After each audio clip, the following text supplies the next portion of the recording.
অনেকেই দেখি ছুটির দিনে ঘটা করে নাস্তা করে, মানে অনেক আয়োজন করে নাস্তা করে, কিন্তু আমার সেটা হয় না। ছুটির দিনে বা যেদিন একটু দেরি করে ঘুম থেকে উঠি, সেই দিন দেখা যায় ঝটপট যেটা দিয়ে নাস্তা করা যায় আর কি, সেটা দিয়ে নাস্তা করি। আজকেও তেমনই ছিল। আজকে হাজব্যান্ডের হোম অফিস ছিল, তো অফিসে যাইনি যেহেতু সকালে রান্নাবান্না প্যারা নেই, একটু দেরি করে ঘুম থেকে উঠেছি।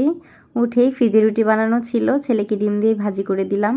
আর আমরা হচ্ছে মুড়ি মাখা খাবো। এখানে শসা, পেঁয়াজ, কাঁচামরিচ, ধনেপাতা, চানাচুর, তারপর গাজর আর একটু মূলাও কুচি করে দিয়েছিলাম। মূলা কুচি দিয়ে মুড়ি মাখা আমার ভালোই লাগে খেতে, অনেকেই পছন্দ করে না, তবে আজকে মুড়ি মাখাটা অনেক মজা হয়েছিল।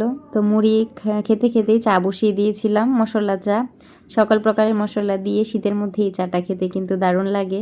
আমার আবার একা একা চা খেতে ভালো লাগে না, সেই জন্য দেখা যায় একার জন্য আমি চা করিও না, খেতে মন চাইলেও। তোর বাবা যেদিন বাসায় থাকে সেই দিন হচ্ছে চাটা করা হয়। বাবুকেও একটু দিলাম যেহেতু মশলা চা। তারপরে ছেলের বাবাকে দিয়ে আসলাম পাশের রুমে, মিটিং করতেছে।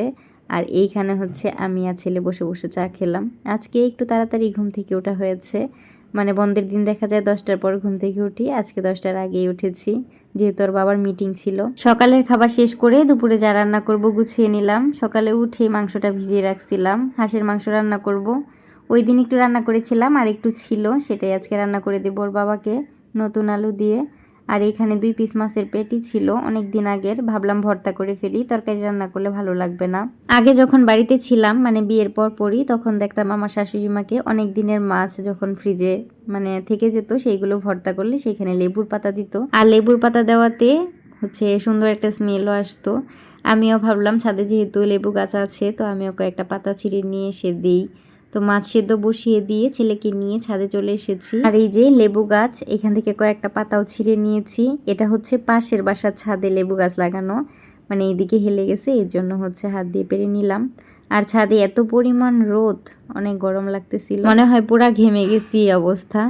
তো বাসায় এসে প্রথমে মাছ ভর্তাটা করে নিলাম, পেঁয়াজ রসুন মানে ভাজি করে তাতে মাছটা দিয়ে, আর হচ্ছে লেবুর পাতা ছিঁড়ে দিয়েছি, কাঁচামরিচ দিয়েছি, নামানোর আগে ধনেপাতা কুচি দিয়ে তারপর নামিয়ে নিয়েছি। এর মাঝখানে আমি আবার একটু আদা কুচিও দিয়েছিলাম।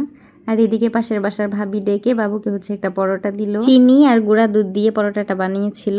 তো বাবুকে পরোটাটা দিয়ে বসিয়ে দিয়ে আমি আবার হাঁসের মাংস রান্না করতে আসলাম। ওই দিনের চাইতে আজকে হাঁসের মাংসটা নাকি আর একটু বেশি ভালো হয়েছিল।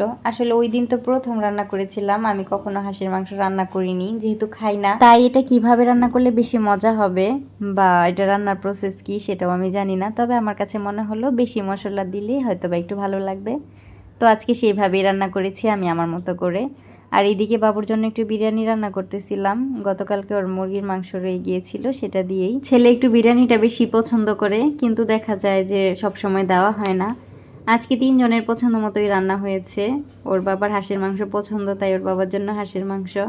আমার মাছ ভর্তা অনেক ভালো লাগে, মাছ ভর্তা করেছি, আর ছেলের জন্য বিরিয়ানি, সাথে পালং শাকও ভাজি করেছিলাম। প্রথমে ছেলের খাবারটা নিয়ে নিলাম, ছেলেকে খাইয়ে দিব, তারপর হচ্ছে আমরা খাওয়া দাওয়া করবো। যেদিন ওর বাবা বাসায় থাকে সেদিন ওর বাবাকে খাবারটা সুন্দর করে গুছিয়ে দিই। দুপুরে খাওয়া দাওয়া শেষ করে একটু রেস্ট করে নিয়েছি। সন্ধ্যার দিকে ওর বাবা আবার বলতেছে এখন 1 কাপ চা হলে ভালো হতো, তাই আবারও চা করে নিয়ে আসলাম। তো আজকের ভিডিওটা এই পর্যন্তই। ভিডিওটি ভালো লাগলে আমার চ্যানেলটিকে সাবস্ক্রাইব করে আমার পাশেই থাকবেন পরবর্তী ভিডিও দেখার জন্য।